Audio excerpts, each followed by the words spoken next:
Yes, children, welcome to my class of SST. In the previous part of the chapter, we have discussed about the parliament. What is parliament? उसके कितने houses होते हैं? And who is the leader of the majority party in the Lok Sabha? And what are the powers of Lok Sabha and executive and like this? Now we are going to deal with an important point of the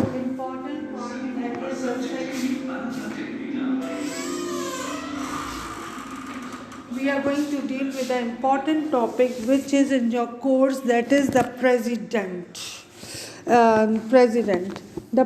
President Article 52 of the Indian Constitution contains provision according to which there is an office of President of India.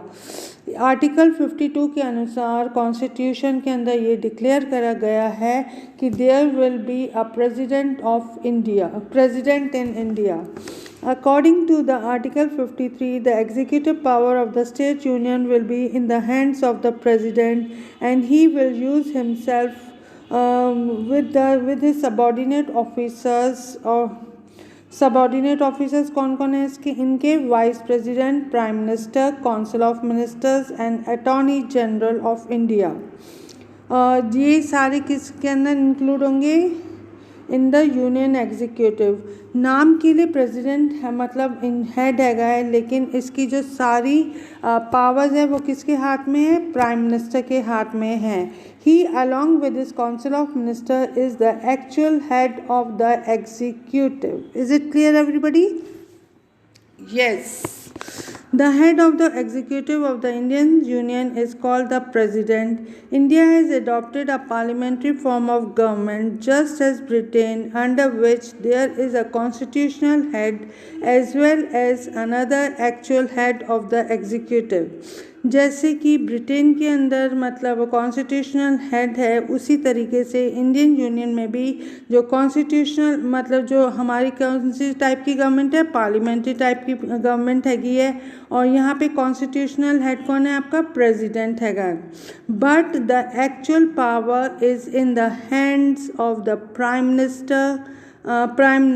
He is assisted by his council of ministers. He guides the president what to do and what not to do. Yes, now we are coming to the second topic, that is the qualification required for the president of India. The constitution has fixed the following. ये बहुत important है, इसको mark कर लो.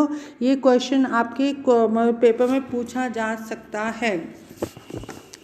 The Constitution has fixed the following qualification for a person who want to be elected for the post of the President of India. सबसे पहले चाहे prime minister हो, चाहे प्रेसिडेंट हो, चाहे कोई और कैबिनेट मिनिस्टर हो, या लोकसभा या राज्यसभा का जो कोई मेंबर हो, एमएलए वगैरह, उनकी एक क्वालिफिकेशन सबकी बहुत कॉमन है. वो क्या है? He should be the citizen of India. Now we are talking about the qualification of the president of India. Yes, the first important qualification for a person to be elected as the president of India, he should be the citizen of India. Yes, he should have completed the age of 35 years. He should have the qualification to be elected as a member of Lok Sabha. सबसे पहला क्या है? He must be a citizen of India. He must have completed 35 years of age. He must be the member of Lok Sabha. यहाँ तक समझ में आ गया सबको? Okay, children. Now let us move further. Yes, apart from this, any such person who is an officer under the Indian government, state government or local self-government or hold an office of profit is not eligible to contest a presidential election. अगर वो person president के election के अंदर participate कर रहा है और किसी स्टेट गवर्नमेंट के अंदर या यूनियन गवर्नमेंट के अंदर वो कोई पोस्ट को होल्ड कर रहा है, तो जब वो इलेक्शन के लिए खड़ा होगा तो उनको क्या करना पड़ेगा? अपनी पोस्ट से रेजिग्नेशन देना पड़ेगा. इलेक्शन ऑफ द प्रेसिडेंट, ये भी बहुत इम्पॉर्टेंट है. ध्यान से सुनना मैं क्या कह रही हूँ और ध्यान से समझना. ओके बेटा. The President of India is elected indirectly by an electoral college with the system of proportional representation by means of single transferable vote system and the secret ballot. और ये जो प्रेसिडेंट का इलेक्शन है, it is elected as indirectly by the electoral college, ठीक है, और by the means of single transferable vote system and the secret ballot system. Indirect election में देखो अब क्या होगा. Election of the president will be held indirectly by such an electoral college in which elected members of the both the houses, देखो दोनों लोकसभा और राज्यसभा के members होंगे, members of the state legislature होंगे, और उसके अलावा जो आपके वो मेंबर्स होंगे कहाँ के, यूनियन टेरिटरी के, विल बी प्रेजेंट, ठीक है. Single transferable vote system. The elected members of the parliament, state legislature and the legislature of the union territories will elect the president through a special procedure known as the single transferable vote system.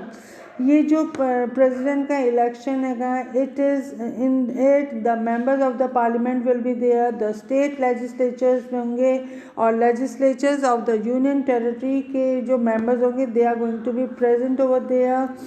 और वो जो एक special election procedure होगा, उसका procedure का नाम क्या है आपका, सिंगल ट्रांसफरेबल वोट सिस्टम.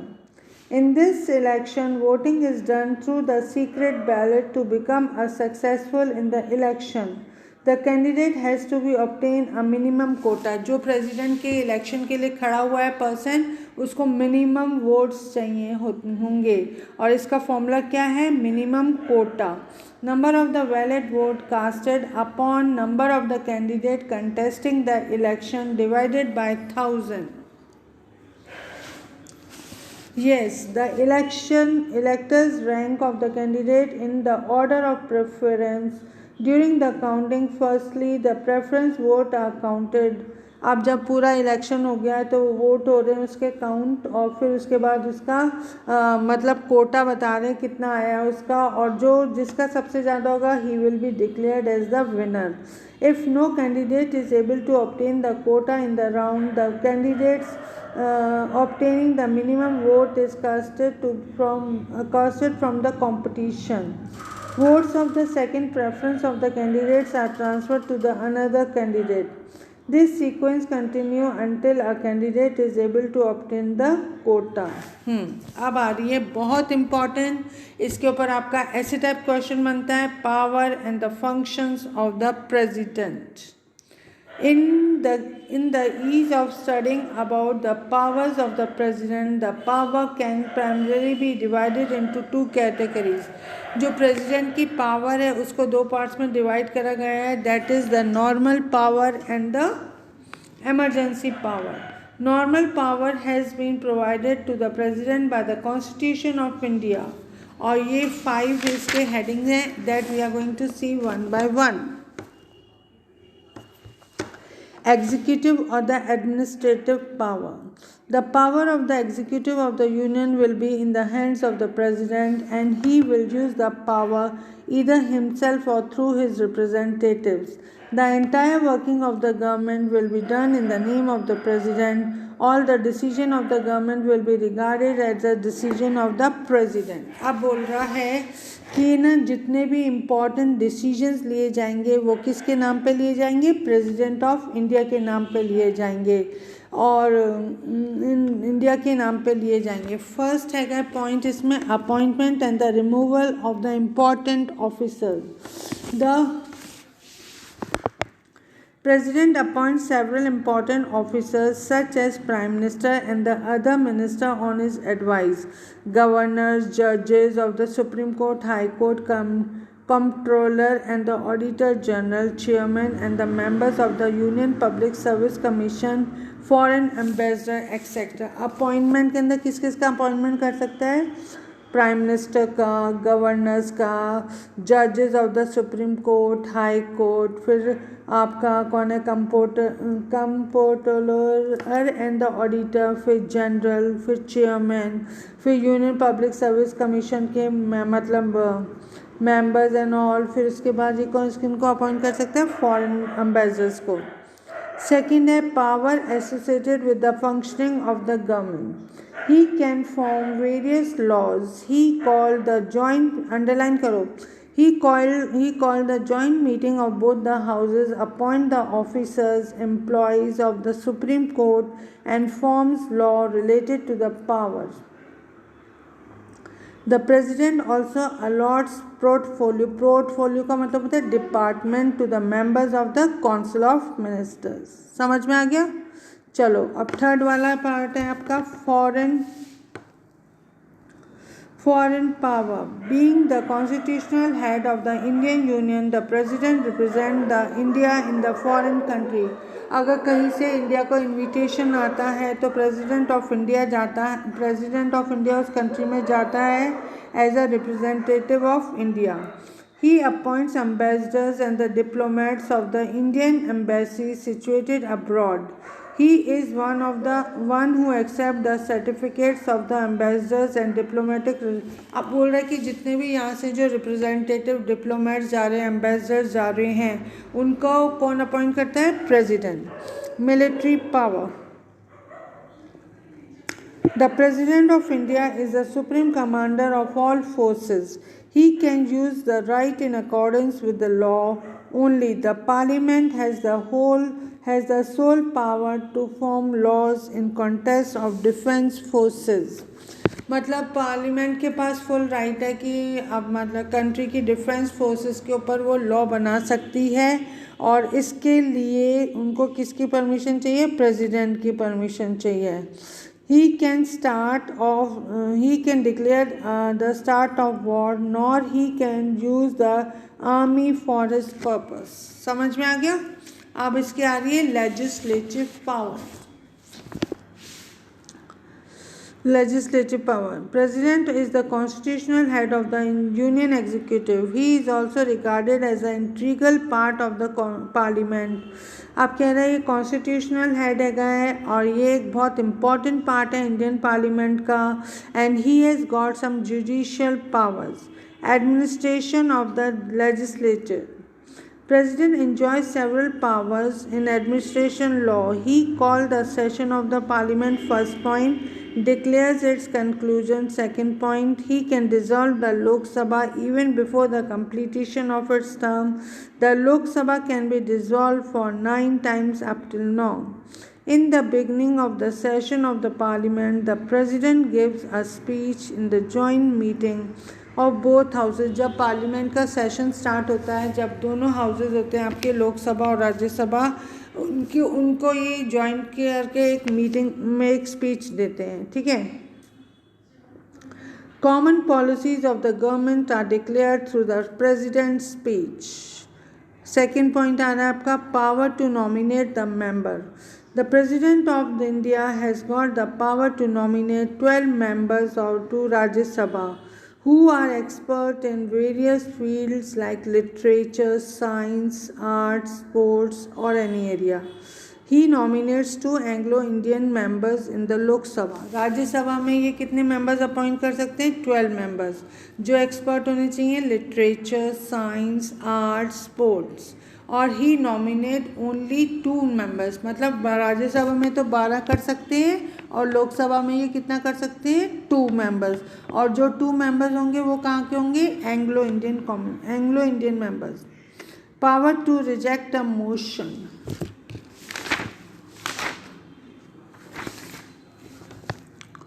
हाँ भाई, power to reject a motion. Every motion pass by the parliament becomes a law only after the consent of the president.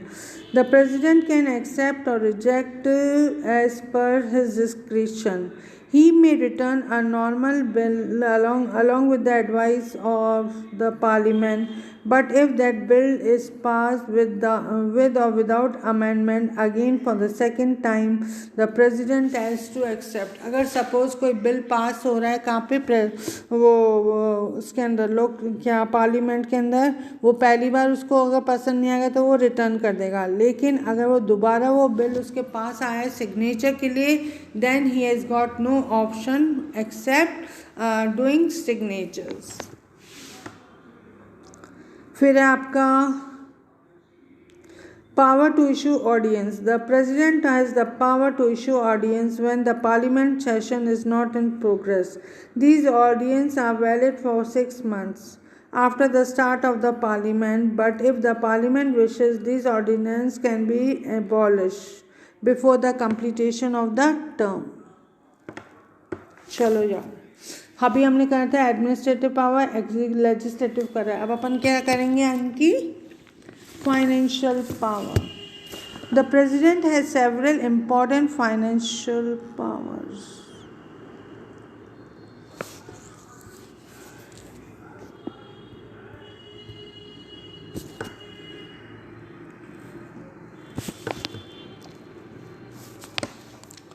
The president has several important financial powers. Every financial year, the president causes up to place the account of the respective year income and expenditure in front of both the houses of the parliament. अब क्या है कि दोनों houses of the parliament expenditure और income के बारे में बता रहे हैं. Without his consent the finance bill and the demand for the grants can not be introduce in the Lok Sabha. इनकी परमिशन के बिना ये दोनों कहाँ पे नहीं इंट्रोड्यूस हो सकते? लोकसभा के अंदर. Judicial power.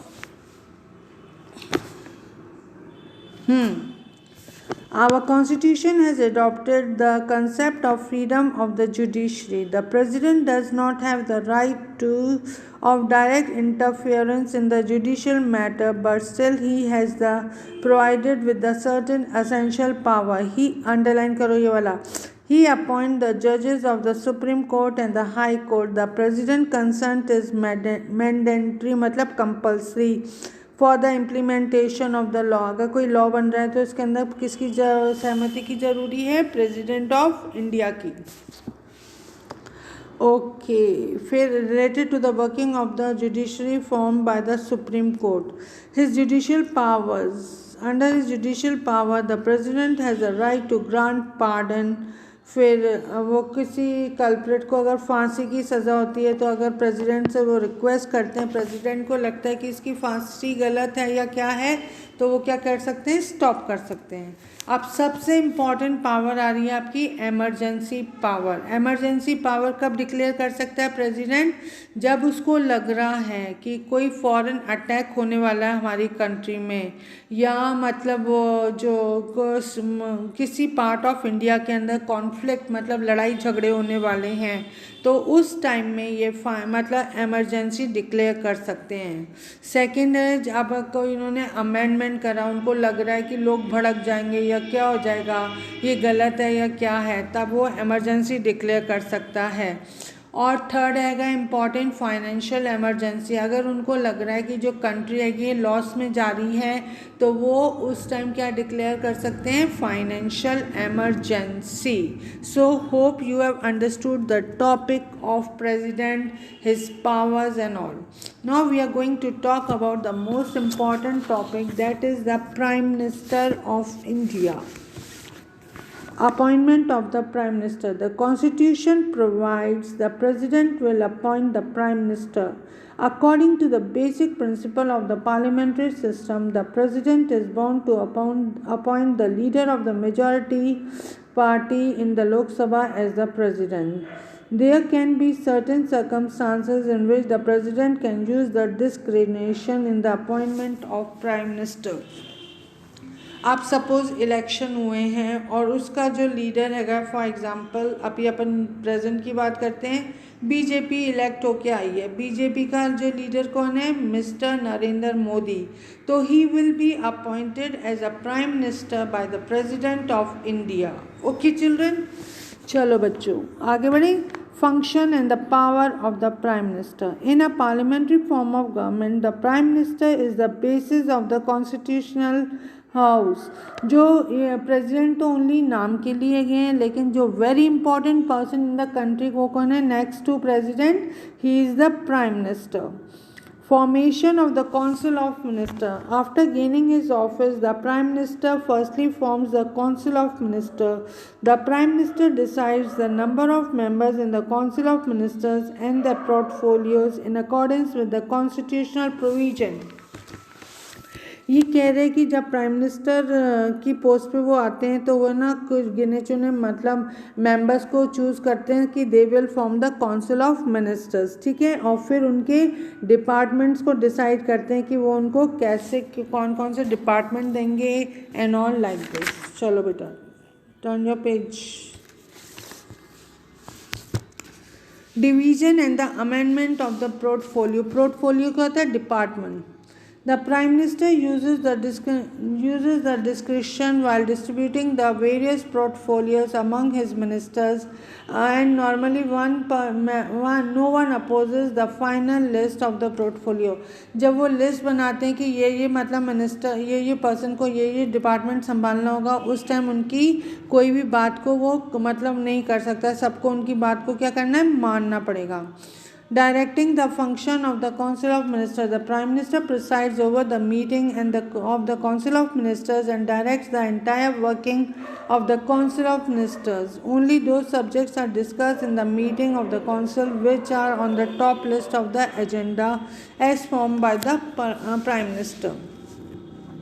Coordination between the various departments of the government. अब क्या है, जितने भी इन्होंने डिपार्टमेंट्स मतलब डिपार्टमेंट्स हैं उनके साथ इनका तालमेल होना बहुत ज़रूरी है. देखो, the prime minister establish a coordination between the various department of the government by which the entire government may function in the form of a unit. Leader of the Lok Sabha. The Prime Minister is the leader of the Lok Sabha in the Parliament. He gives guidance to all the work associated with the formation of the law, all the government resolution, including the annual budget, as formed as per his direction. जैसे budget वगैरह है, ये सब कौन advice कर रहा है करने के लिए? Prime minister. Establishing the interrelationship between the President and the Cabinet. Only the Prime Minister is the medium to establish the contact with the head of the nation on the issue of public. ये President से advice दे सकते हैं, President से discuss कर सकते हैं Prime Minister. He makes the President aware about the decision taken by the Cabinet and he conveys the advice of the President to the Cabinet. Making appointment. The right of appointing various important officers in the Constitution are provided to the President is actually practiced by the Prime Minister. ये नाम के लिए होता है, लेकिन बस इनको President करेगा, लेकिन सारा काम कौन कर रहा है? आपका Prime Minister. Council of Ministers. As per the Article 74 of the actual Constitution, there will be a Council of Ministers headed by the Prime Minister to help and advise the President to perform his duty. बस यही है इसमें important, यहाँ तक ही करना है अपन को, ठीक है. अब आ रहा है formation of the council of minister. Appointment of prime minister. The President appoints the Prime Minister and the other ministers are appointed as per advice given by the Prime Minister. Selection of the minister by the Prime Minister. Constitution provides that the President appoints these ministers on the basis and the advice of the Prime Minister, but in practice the President is bound to act as per the advice. वो ये कहा कि ना ये बताएंगे नाम तो फिर वो उनको अपॉइंट करेंगे. डिस्ट्रीब्यूशन मतलब इनको उनके वो डिपार्टमेंट्स दिए जाएंगे और जो काउंसिल ऑफ मिनिस्टर सेटअप हुई है उनको डिफरेंट डिपार्टमेंट्स दिए जाएंगे, फिर उसके वो मिनिस्टर्स बनेंगे और फिर उनको वो काम करना पड़ेगा according to it. Qualification required to become a minister. सबसे पहला क्या आएगा? He must be a citizen of India. देखो भाई, in order to be the member of the Council of Ministers, it is judicially important that he should be the member of either house of the Parliament. जो minister बन रहे हैं उनको कोई लोकसभा या राज्यसभा में से किसी एक का वो मेंबर होना पड़ेगा. फिर उसके बाद क्या बोल रहे हैं कि है ना ही विल, अगर नहीं है तो उनको 6 मंथ दिए जाएंगे, वो 6 मंथ्स में वो मेंबर बन जाएंगे। Clear everybody? Okay. Oath taking of the minister before assuming the office of the prime minister and his council of ministers to has to take an oath. अब जब वो मिनिस्टर बनने से उनको ओथ लेनी है, उनका जो टाइम पीरियड है, they are in the office for the period of 5 years। अगर उससे पहले उन लोगों का काम पसंद नहीं आएगा तो they can be remove. Salary and the allowance of the minister. Salary और अलाउंस, उनकी सैलरी वो कौन डिसाइड करता है? There is a provision of the payment of the monthly salary and the fixed allowance to the Prime Minister, Cabinet Ministers, State Ministers and the Deputy Ministers. These are to be determined by the Parliament. ये Parliament decide करता है और फिर उनको free house दिया जाता है, vehicle दिया जाता है, अदर फैसिलिटीज़ दिया जाती है। Categories of the ministers, there are 3 categories of the minister. Cabinet minister होते हैं, स्टेट मिनिस्टर होते हैं और डिप्टी मिनिस्टर होते हैं। जो हाईएस्ट रैंक होता है वो किसका होता है? आपका कैबिनेट मिनिस्टर्स का होता है।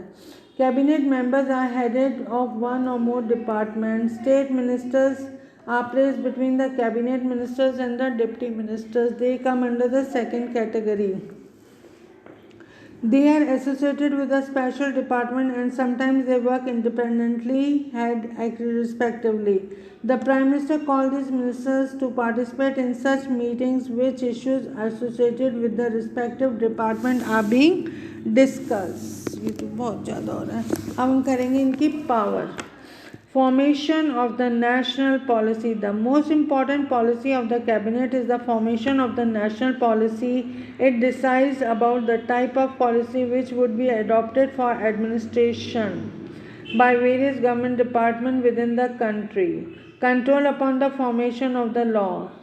Due to the presence of the parliamentary form of government, the work area of the cabinet is not limited to the policy, but it is according to the formation of the laws. The program to form laws is also drafted by cabinet and the cabinet ministers present all the important resolution in the house.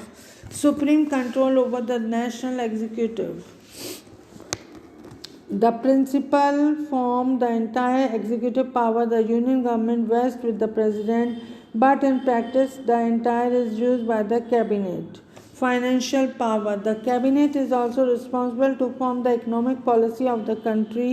In order to fulfill this responsibility, the annual possible account of the country income and the expenditure in front of the parliament. The budget is prepared.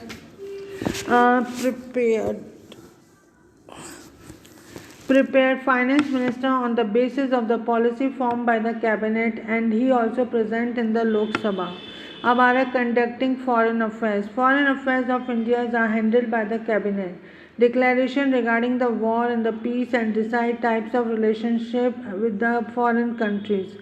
Powers regarding the appointment.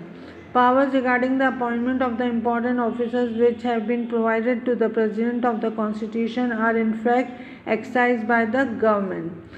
So we can say the work of exercising control upon the power and of the cabinet is done by the opposition. In order to control the ruling government and to ensure the running government as per the provision of the Constitution, the opposition influences and controls the functioning of the ruling government. तो बेटा यहाँ तक अपन ने कर लिया। इसमें से सबसे इम्पॉर्टेंट तो आपका प्रेसिडेंट है, फिर नेक्स्ट है आपकी प्राइम मिनिस्टर वाला पार्ट इम्पॉर्टेंट है। और ये जो जब भी अपन ने करा है वो जस्ट आप उसको रीड कर लेना ताकि आपको मालूम पड़ जाए क्या क्या है। नॉट अब नॉट लिसन टू मी, आप लोगों को अपना वर्क पूरा टाइमली कंप्लीट करना है। You can be call to school at any time in order to submit your work and all. So everybody has to do the work seriously, क्योंकि इस work के ऊपर आपको मार्क्स दिए जाएंगे। ये वाला जो वर्क है आपका सिविक्स पोर्शन का है, वो आपको अपनी सिविक्स वाली कॉपी के अंदर करना है। ठीक है बेटा। और जिन लोगों ने प्रीवियस का काम नहीं करा है वो लोग भी अपना वर्क कंप्लीट कर लेना। इसमें से मैंने एक्स्ट्रा क्वेश्चंस भी दिए हैं और ये वर्क आपको करना है 18 तारीख को सबमिट। और ये जो जिस पे वेरी इंपॉर्टेंट वगैरह लिखा है उसको बहुत अच्छे से याद कर लेना है। मैंने कुल मिला के आपको 8 क्वेश्चन दिए हैं। ये जो लेसन है उसको मैंने 3 पार्ट्स में डिवाइड करा है। पहला था आपका पार्लियामेंट, अब अपन ने आज करा है प्रेसिडेंट एंड प्राइम मिनिस्टर और कैबिनेट मिनिस्टर। ये जो आंसर है ना व्हाट इज PIL, ये लास्ट टाइम भी क्वेश्चन पेपर में था। तो आप जो जो वेरी इंपॉर्टेंट लिखे गए हैं या इम्पॉर्टेंट लिखे गए हैं आप उनको बाय हार्ट याद कर लोगे। Is it clear to you? और प्रीवियस वाला जो वर्क है वो आपको पूरा कंप्लीट करना है और पूरा एक्यूरेट करना है, फिर सब कुछ इंडेक्स वगैरह फिलअप करके and all. So with this I come to the end of my second part of the working of the institution. Hope you have understood who is the president and what are his powers and all, and you have enjoyed the lesson also I hope with it. और उसके बाद work complete करना है, अपना pending work को भी पूरा कर लेना है and all. We will be doing the C part, that is also very important in our next class. Till then complete your work and make your work up to date. जिनका previous work नहीं हुआ है they are going to complete the work till here. Okay children, bye and take care and good bye all of you.